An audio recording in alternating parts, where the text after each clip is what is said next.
90 రోజుల కోర్సు పూర్తి చేస్తే చాలు 100% ప్లేస్మెంట్ సపోర్ట్ తో సాఫ్ట్వేర్ జాబ్ మీ సొంతం. వెంటనే కోడ్ జ్ఞాన్ డెస్టినేషన్ ని సంప్రదించండి. అదే విధంగా మైనారిటీ నేత కమల్ గారు మన ముందున్నారు. మొదటి నుంచి కూడా పవన్ కళ్యాణ్ గారితో జర్నీ చేసిన వ్యక్తి. ఎందుకంటే ఒకవైపు హిందూ సనాతన సంప్రదాయం అంటే ముస్లింస్ ని కొద్దిగా తక్కువ చేసినట్టు కాదు, అదే క్రిస్టియన్స్ తక్కువ చేసినట్టు కాదు. అటువంటి ఆయన స్వభావాలు కులాలు కలిపే మతాలను లేని మత ప్రస్తావన లేని రాజకీయం చేసే ఇదిలో ఆ 7 సిద్ధాంతాలు నచ్చి కమల్ గారు మైనారిటీ ఇదిలో చాలా కీలకమైన నేతగా ఉన్నారు. ఆయన జర్నీ పవన్ కళ్యాణ్ గారితో ఎలా ఉందో చూద్దాం. సార్, మీరు గెలుపనే చూడలా, దాదాపు ఆయనతో జర్నీ మీరు దశాబ్దం ఉంటుంది నాకు తెలిసి. దశాబ్దం పైన ఈ జర్నీలో ఫస్ట్ టైం విక్టరీ చూస్తున్నారు, అది కూడా 100% బంపర్ విక్టరీ. ఆ విక్టరీతో ఆగల దేశ రాజకీయాల్లో ఆయన పేరు మోగిపోతుంది. ఎలా చూస్తారు పవన్ కళ్యాణ్ గారి నాయకత్వం? పవన్ కళ్యాణ్ గారు జనసేన పార్టీ పెట్టింది భావజాలం, ప్రజలు ఎలా సేవ చేయాలా, ఆయన కోట్ల రూపాయలు రెమ్యునేషన్ తీసుకునే స్టార్ హీరో అయింది కదా. కోట్ల రూపాయలు అదే విధంగా దేశ భద్రతను కాపాడే సైనికులకి, ఆపదల్లో ఉన్న వాళ్ళకి, కిడ్నీ సెంటర్ మనం చూసిన ఇష్యూస్ మొత్తం ఆయన తన సొంత డబ్బులతో చేస్తూ కూడా ఇది ఇంకా ఒక రాజకీయంగా ఒక పార్టీ పెట్టి ఆంధ్ర రాష్ట్రంలో ఇంకా ప్రజాసేవ చేయాలనే ఒక తపనతో భావజాలంతో పెట్టిన పార్టీ జనసేన పార్టీ.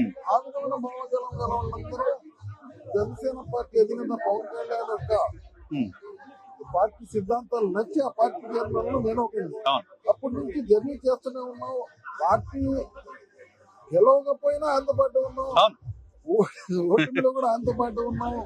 ఎందుకంటే ఆ వ్యక్తి ఇప్పుడు ఉన్న రాజకీయ పరిస్థితుల్లో డబ్బు సంపాదించాలంటే డబ్బు లేదు. డబ్బు కావాలనుకుంటే ఆయన సినిమాలో వేస్తే ఆయన 100 కోట్లు లేదు, 200 కోట్లు కూడా ఇచ్చేవాళ్ళు నిర్మాతలు ఉన్నారు. కానీ ఆయన ఆలోచన అది కాదు. ఈ రాష్ట్రంలో ఉన్న ప్రజలకి సేవ చేయాలా, రాష్ట్రం వెనకెళ్ళిపోతుంది. ఎందుకంటే పాలించడం వేరు, పొలిటికల్ గా సేవ చేయడం వేరు. ఈయన పాలించడానికి రాలా, పాలిటిక్స్ ద్వారా సేవ చేయడానికి వచ్చిన వ్యక్తి పవన్ కళ్యాణ్ గారు. ఎందుకంటే పాలిటిక్స్ లో వచ్చేదాకా ఆయన ప్రశ్నిస్తూనే ఉన్నారు. ప్రతి ఉద్దానం ఆయన ప్రశ్నిస్తేనే అక్కడ ఉద్దానం కిడ్నీ సెంటర్ ఈ రోజు వచ్చింది. ప్రతి చోట ఇప్పుడు స్టేట్ మత్స్యకారుల సమస్య కావచ్చు, భవన కార్మికులు కావచ్చు, రాజధాని కావచ్చు, ఏదైనా మీరు చెప్పినట్టుగా ఆయన ప్రశ్నిస్తూనే ఉన్నాడు అధికారం వరకులా.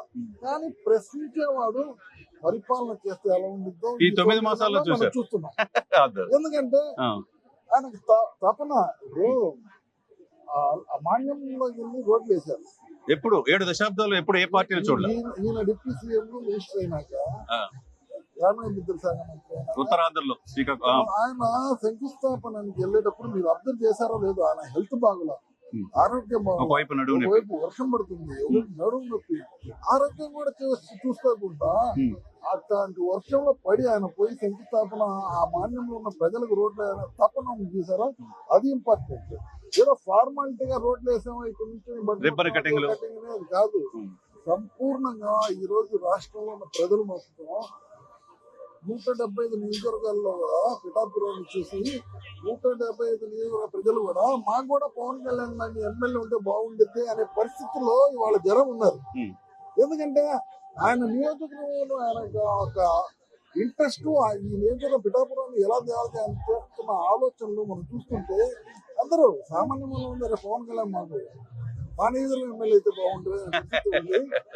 అలాంటి నేత కదా ఈ రాష్ట్రానికి. మీరు ఒకవైపు హిందూ సనాతన సంప్రదాయం అని చెప్పేసి ఆయన చెప్తున్న సమయంలో ఒక మైనార్టీ నేతగా మీరు ఎలా, ఆయన ఎప్పుడు కూడా ముస్లింస్ కానీ పరమతని పల్లెది మాట లేదు, సనాతన ధర్మాన్ని మన మతాన్ని మనం గౌరవించుకోవడం, ప్రేమించాలా, పరమతాన్ని గౌరవించాలా, దాంట్లో తప్పేం లేదు.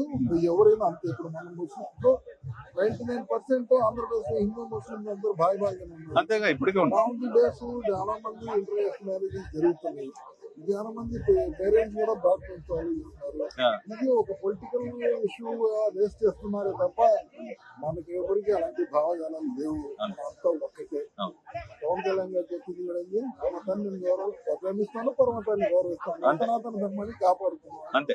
సనాతన ధర్మంలో జరుగుతుంది ఎవరు చేస్తున్నారు? అంతేగా. అదే కోసం పోరాడతాం అంతే చేస్తారు కాబట్టి దాంట్లో ఇది లేదు. నా ఇక మైనార్టీ నేతగా ఇక పూర్తిగా మైనార్టీలు జనసేన వైపు ఉంటారు. పూర్తిగా మైనార్టీస్ చాలా మంది పవన్ కళ్యాణ్ భావజాలం నచ్చి వచ్చిన వాళ్ళే. ఆయన సంపూర్ణ అధికారం వచ్చినా ఖచ్చితంగా మైనార్టీ నుంచి భవిష్యత్తు జనసేన పార్టీతోనే ఉంటుంది.